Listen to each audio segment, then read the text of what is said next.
안녕하세요. NH투자증권 리서치본부에서 ESG와 지주회사를 담당하는 김동양입니다. 오늘은 ESG 투자 트렌드 관련된 내용을 말씀을 드리겠습니다. 우리나라에서도 글로벌 추세와 마찬가지로 2020년경에 ESG 투자 혹은 책임 투자가 굉장히 성장을 했고요. 그 이후에 좀 지난 1, 2년 동안은 정체기, 시장이 좋지 않은, 주식시장이 좋지 않은 것과 궤를 같이 해서 정체기를 보이고 있습니다. 주식형 ESG 공모펀드, 과거에 굉장히 오래전에 2007년도경에 굉장히 좀 유행을 한번 짧게 하고 지나갔다가 침체기를 겪었다가 2020년부터 이제 다시 한 2조 원 정도 수준까지 올라왔고요. 거기에는 국민연금이 ESG 투자를 2020년경부터 굉장히 강하게 드라이브를 건 것이 큰 이유가 된 것 같습니다. 그리고 채권형 공모펀드도 대체로 ESG 공모펀드도 2조 원 수준에서 왔다 갔다 하고 있는 상황입니다. 말씀드렸던 국민연금은 2000년대 초반부터 해서 여러 가지 책임 투자 관련된 준비들을 해왔고요. 그게 이제 절정에 달했던 것이 2020년 정도부터는 이 책임 투자의 비중을 상당히 늘려오고 있습니다. 그래서 2022년 말 기준으로는 전체 자산의 약 43%, 이 정도까지 책임 투자를 고려하는 자산으로 늘려왔고요. 자산군별로도 주식뿐만 아니라 채권 그리고 해외 주식과 해외 채권까지 늘려오고 있는 상황입니다. 이런 그 바통을 다른 주요 연기금들이 좀 이어받고 있는 상황이고요. 공무원 연금이 조금 빠르게 22%까지, 그리고 우정사업본부가 6%, 나머지들은 사실 책임 투자의 비중이 높지 않은데 대체로 그 국민연금을 이제 쫓아가는 관행을 보여왔기 때문에 이제는 기타 연기금들이 책임 투자의 규모를, 판을 키우는 그런 역할을 해줄 걸로 기대를 하고 있습니다. ESG 펀드가 이렇게 규모가 어느 정도 되고 유지를 하고 있는데 수익률로 보자면 나쁘지는 않습니다. 시장 대비는 2018년 정도를 빼면은 계속 아웃퍼폼을 하고 있는 상황이고요. 올해도 수익률이 그렇게 나쁘지는 않습니다. 하지만 그 운용 전략 측면에서는 이따가 말씀드릴 ESG 인테그레이션, ESG 통합 투자가 대부분 이렇게 좀 몰려 있는 현상이 있고요. 또 벤치마크가 ESG 지수가 아니라 코스피를 따르는 경우도 있다. 그래서 이런 것들은 조금 앞으로 좀 바뀌어 나갈 필요가 있다라고 보여집니다. 그 책임 투자 혹은 ESG 투자는 보통은 한 7가지 정도로 분류가 되고 있습니다. 저희가 분류한 게 아니라 GSIA라는 그 세계 책임 투자자 연합이라는 이니셔티브에서 이렇게 분류를 해서 많이들 따르고 있는데요. 한 3가지 정도는 스크리닝, 걸러내는 투자 방식입니다. 네거티브 스크리닝, 파지티브 스크리닝, 규범 기반 스크리닝, 이런 것들은 투자의 기준을 정해서 좋지 않은 것들을 걸러낸다. 좋은 것만 걸러내서 투자를 한다. 또는 매출의 어떤 규범 기반, UN이라든가 ILO 같은 국제기구에서 지정하는 어떤 규범 기반의 매출이 어느 정도 포함되어 있는지 이런 것들을 하는 방식이고요. 앞서 말씀드린 대로 ESG 인테그레이션이 우리나라에선 일단 가장 많이 쓰이는, ESG 통합 투자가 가장 많이 쓰이는 방식인데, 이거는 기존의 그 재무적인 밸류에이션을 기반으로 해서 여기에 기업들의 ESG의 상황, 보통은 이제 ESG 등급을 발표하는 기관들에서 점수나 등급을 발표하는 이런 것들을 가미해서 최종적인 투자 의사 결정을 하는 것을 말하고요. 가장 익숙하신 거는 아마 지속가능 테마 투자일 겁니다. 보통 이제 녹색 테마 투자, 그런 2차 전지라든가 수소라든가 이런 것과 관련된 주식 투자를 하는 것들이 있고요. 여기까지가 좀 일방적인 투자라면 임팩트 투자나 주주관여 활동, 이런 것들은 상호 간의 관계가 필요한 양방향적인 투자라고 보는데요. 임팩트 투자는 어떤 사회의 또는 지역사회의 변화를 가져오기 위해서 그런 목적을 가지고 투자를 하는 것들, 당연히 실제로 어떤 변화를 일으키는지가 중요할 거고요. 그리고 주주관여 활동, 인게이지먼트라고 하는데, 이거는 기업을 변화시키는 노력을 지속적으로 해서 기업이 바뀌고 좋아지면서 가치가 올라가는 이런 것들을 지향하는 투자입니다. 앞서 말씀드린 GSIA라는 이니셔티브에서는 그 전 세계의 책임 투자에 대한 통계를 2년에 한 번씩 발표를 하고 있습니다. 2012년부터 시작을 해서 지금 2020년까지 통계가 나왔는데요. 차트에서 보시는 그 경년간의 규모가 지금 이제 비중을 보여드리기 위해서 똑같은 규모인데 성장을 연평균 13% 정도 하고 있습니다. 그리고 가장 마지막에 나왔던 2020년 통계를 보면 전체 투자 규모의 대략 한 3분의 1 정도가 책임 투자를 하고 있다. 이렇게 보여지고요. 이걸 앞서 말씀드렸던 7가지 투자 전략별로는 비중이 어떻게 되나를 봤을 때 2018년까지는 네거티브 스크리닝이 전 세계적으로 가장 많이 쓰는 투자 방식이었고 그게 2020년으로 오면서 ESG 인테그레이션, 통합 투자가 가장 이제 많이 쓰이는 1위 투자 방식으로 바뀌었습니다. 그 배경에는 유럽에서 가장 많이 쓰는 방식이 네거티브 스크리닝, 그리고 미국에서 가장 많이 쓰는 투자 방식이 ESG 인테그레이션인데 2018년에서 20년으로 넘어가는 동안에 미국의 책임 투자 규모가 많이 늘어난 것도 있고요. 또 유럽의 책임 투자 관련해서는 어떤 내부적인 규칙이 바뀌면서 좀 더 타이트하게 집계를 하게 되면서 유럽의 책임 투자 규모가 줄어든 이 두 가지 이유로 인해서 2020년부터 전 세계에서 뭐 우리나라도 그렇고요. ESG 인테그레이션, 통합 투자를 가장 많이 사용하고 있습니다. ESG 인테그레이션, ESG 통합 투자는 사실 뭐 말로는 되게 좀 어려워 보이는데 이미 우리나라 주식시장에서는 뭐 낯설지는 않은 모습입니다. 무슨 말씀이냐면 동종의 산업에서 매출의 규모, 성장성, 수익성 이런 게 비슷한 두 개의 기업이 있는데 그 두 개의 기업의 밸류에이션, 가치가 시장에서 상당히 다르게 평가되는 경우가 종종 있습니다. 그러니까 한 기업은 굉장히 고평가되어 있고 한 기업은 굉장히 저평가되어 있는 경우가 있는데 이런 배경을 따져보면 대체로 그 저평가되어 있는 기업들이 ESG와 관련된 좀 좋지 않은 이벤트들, 이런 것들 요즘에는 컨트러버시라고 하는데요. 이런 것들이 있는 기업이다. 대표적으로 그 총수 일가가 어떤 일탈 행동을 많이 한다라든가 아니면은 회사가 뭐 어떤 환경과 관련된 제조 공정에서의 사고를 치다거나 이런 것들이 이미 주식시장에선 오래 전서부터 반영이 되어 왔고요. ESG 인테그레이션이라 하면 이런 것들을 수치화하고 명확화해서 전통적인 이제 밸류에이션을 보는 투자 방식의 ESG를 고려하겠다. 이런 방식으로 이해를 하시면 좋을 것 같습니다. 우리나라 ESG 투자가 이제 2020년도에 크게 성장한 이후에 이제는 좀 정체기를 겪고 있다라고 말씀을 드렸는데요. 그리고 수익성은 그렇게 나쁘지 않은 상황이라고 말씀드렸죠. 그런데 좀 이런 궁금증이 들 수 있습니다. ESG 펀드라 하면 ESG 등급이 좋은 기업, ESG적으로 문제가 없는 기업에만 투자를 할까? 이런 의문이 드는데요. 이제 공모 펀드들이기 때문에 보유하고 있는 종목들을 이제 좀 후행적으로 살펴보면 꼭 그런 것 같진 않습니다. 지금 보시는 차트에서는 6가지의 ESG 펀드, 공모 펀드들이 보유하고 있는 종목들의 ESG 등급. 참고로 ESG 등급을 발표하는 기관은 뭐 글로벌리 우리나라 여러 기관들이 있고요. 지금 저희는 한국거래소 산하의 KCGS, 한국 ESG 기준원이라는 곳의 등급을 사용을 했습니다. 7단계로 등급을 발표하고 있는데 그 보유하고 있는 종목의 등급 분포가 뭐 A 플러스 A 같은 ESG가 좋은 기업만 가지고 있는 게 아니라 B, C, D 이렇게 다 가지고 있는데 심지어 그 분포가 코스피 전체의 ESG 등급 분포하고 상당히 유사한 거를 보실 수가 있고요.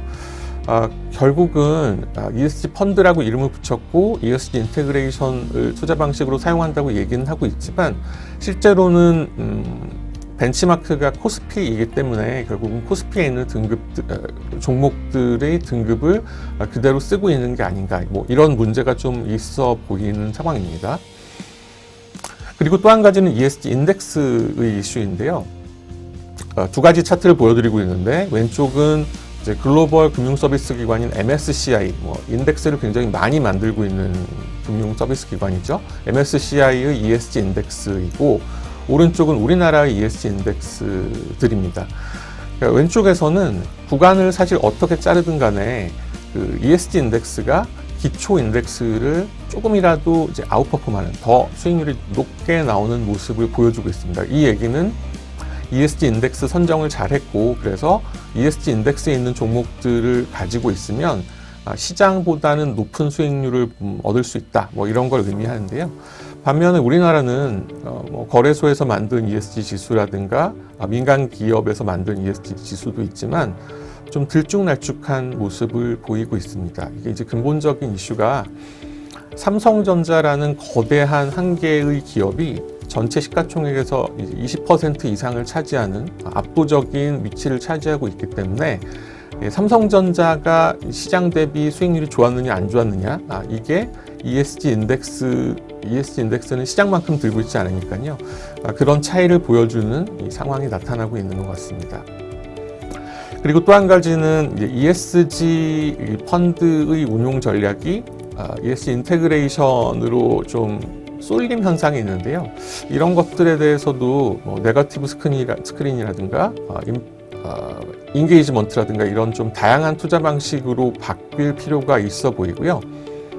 대표적인 사례로 일본 스팍스 자산운용에서 스튜어드십 펀드라는 펀드를 출시를 해서 보시는 것처럼 이제 운용 성과도 굉장히 잘 나오고 있는 모습입니다.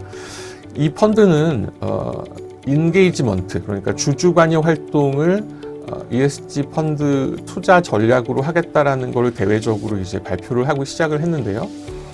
일반 펀드와 다른 점이 뭐냐면, 보통 공모 펀드들이 분기나 월에 이번 달에 이번 분기에 우리 펀드에서 어떤 종목들을 편입했고 성과가 어땠다라는 이제 보고서를 이제 발표를 하게 되는데, 이 대화의 힘, 스튜어드십 펀드를 보면 거기에 꼭 들어가는 게 우리가 투자하고 있는 기업의 매니지먼트를 만나서 어떤 그 기업의 가치를 올릴 수 있는 방법을 제시를 했고, 그런 것들에 대해서 투자자들이 기업 쪽에서 어떻게 반응을 했다, 이걸 반영을 한다라든가 그건 좀 쉽지 않다라든가 이런 내용들을 얘기를 하고 있습니다. 그래서 기업 가치를 늘리기 위한 여러 가지, 높이기 위한 여러 가지 활동들을 하고, 그것들이 또 기업과의 상호작용을 통해서 가치가 올라가고, 그래서 수익률과 그 규모가 점점 커지는 이런 선순환 구조를 보여주는 모습을 보이고 있습니다. 앞서 이제 ESG 평가와 관련된, 등급과 관련된 말씀을 좀 드렸었는데요. ESG 평가가 본격화된 지도 벌써 이제 20년 가까이 되는 것 같습니다. 우리나라뿐만 아니라 전 세계적으로 유명한 금융기관들이 이제 ESG 평가를 하고 있는데요. 표에 보시는 거는 우리나라의 대표적인 KCGS와 서스틴베스트, 그리고 아래 이제 글로벌리 유명한 MSCI, S&P, FTSE, 리피니티브 이런 것들을 보여드리고 있는데, 특히나 이제 글로벌 평가 기관들은 역사도 오래됐고 M&A를 통해서 이렇게 부족한 부분들을 계속 채워가고 있고요. 자기들만의 방식들을 그렇게 계속 개발을 하고 있습니다. 그런데 그 결과는 뭐냐 하면은 동일한 기업에 대해서 평가 등급이 굉장히 좀 다르게 나오고 있다라는 거죠.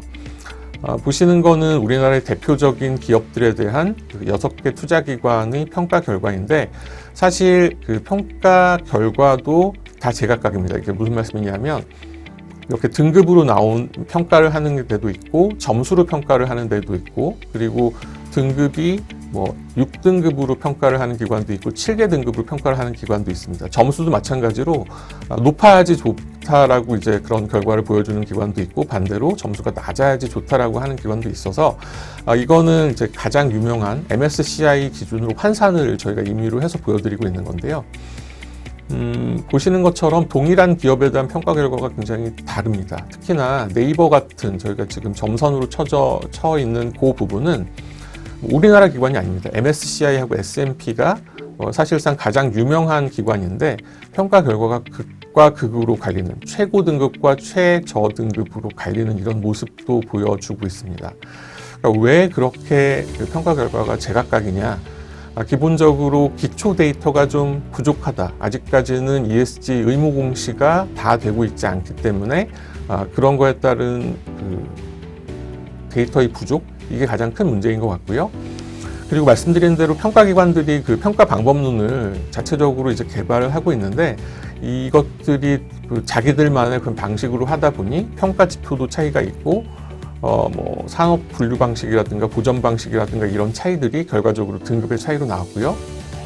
마지막으로는 결과의 제공 방식도 말씀드린 대로 등급제, 점수제 뭐 이런 것들의 차이가 있어서 이게 좀 그럼 신뢰성이 떨어지는 거 아니냐, 뭐 이렇게들 또 얘기를 할 수 있을 것 같습니다. 이거를 좀 해소할 수 있는 방법이 지금 우리나라 기업들 중에서 내년부터는 이제 시가총액 5천억 원 이상의 한 500개 정도 기업들이 1년에 한 번씩 5월 말에 공시를 하는 기업 지배 구조 보고서를 보시는 방법이 있을 거고요. 그 공시가 굉장히 깁니다. 그래서 아마 이제 접근하기가 쉽지가 않으실 텐데, 그래서 맨 마지막 페이지에 그 15가지 핵심 지표를 준수하는지 안 하는지 여부를 이제 보여주는 표를 달도록 돼 있고요. 주주, 이사회, 감사기구 같은 그 ESG 중에서의 G, 거버넌스에 해당하는 부분들이 우리 기업이 얼만큼 잘 원칙을 지키고 있는지 이 표의 점수를 통해서 알아볼 수 있을 것 같습니다. 보여드린 표는 지난 3개년 동안의 주요 기업들이 이 지표들, 15개 핵심 지표를 얼만큼 준수했는지를 보여드리고 있는데요. 직관적으로 생각할 수 있는 것처럼 이 평가 등급이 아니라 준수 점수가 높은 기업들은 대체로 평가 등급이 높은 모습을 보여줘 왔습니다. 그래서 뭐 보여드리는 표는 그 15개의 그 핵심 지표들이기 때문에 이걸 이제 3점 단위로 나눠봤거든요. 그러니까 가장 높은 분위에 있는, 그러니까 준수율이 가장 높은 기업들이 점수를 ESG 평가 등급을 가장 잘 받았다, 이런 거를 보여드리고 있는 거고요.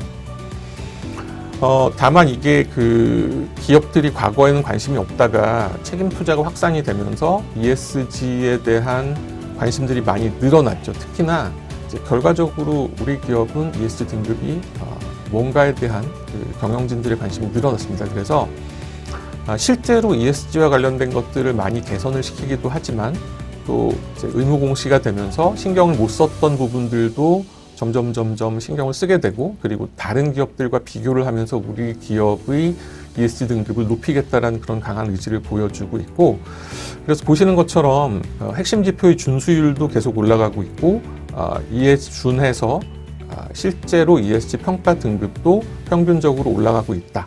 이게 작년의 경우에 그 KCGS의 ESG 등급 모델이 바뀌면서 약간 후퇴하는 모습을 보였지만, 올해는 다시 이런 것들이 올라오는 모습을 보여주고 있는 상황입니다. 그리고 기업들의 ESG 등급이 점점 올라간다. 그러니까 앞서 보신 것처럼 예를 들어서 A+인 기업이 지금은 뭐 한 10개 정도밖에 없는데 이게 뭐 50개, 100개로 늘어난다 그러면 사실 사회적으로는 좋을 수 있지만, 이게 투자하는 입장에서는 이제 변별력이 떨어진다라는 이런 이슈가 발생할 수 있거든요. 그래서 앞서 보신 그 기업 지배 구조 보고서를 활용을 해서 투자자들은 어떤 그 상향 평준화에 따른 옥석 가리기를 하는 그런 노력을 해야 될 것 같고요. 크게 두 가지 쉬운 방법이 있을 것 같습니다. 등급이 똑같은 기업 중에서 어떤 기업을 투자에 편입을 해야 될 것인가에 대해서는 우선 컨트러버시가 많은 기업을 배제하는 방식, 네거티브 스크린을 할 수 있겠고요. 그리고 그 등급이 최종적으로 나오기까지는 굉장히 여러 가지 지표들이 종합이 되기 때문에, 예를 들어서 100개의 지표만 있다라고 해도 한 가지 지표가 가지는 영향력은 1%라는 아주 미미한 수준에 불과합니다. 그래서 여러 가지 지표 중에서 정말 중요한 지표가 있다면, 예를 들어서 그 표에 보여드리는 거는 이제 주총 4주 전에 주총 소집 공고를 한다거나, 아니면은 전자투표를 이제 도입을 한다거나, 이런 것들을 한 번 더 포지티브 스크리닝 방식으로 걸러내서 그거를 하는 기업들을 우리는 투자하겠다, 이렇게 하는 것들도 투자하는 쪽에서의 그 ESG 등급 상향 평준화를 대응할 수 있는 이런 방법이 될 수 있을 것 같습니다. 오늘 ESG 트렌드와 관련해서는 여기까지 말씀을 드리겠고요. 혹시 추가적으로 뭐 궁금하신 거나 이런 것들은 제가 NH 투자증권에서 근무를 하고 있으니까 뭐 저한테 전화를 주시거나 메일을 주시면 제가 답을 드리도록 하겠습니다. 오늘 이상 마치도록 하겠습니다. 감사합니다.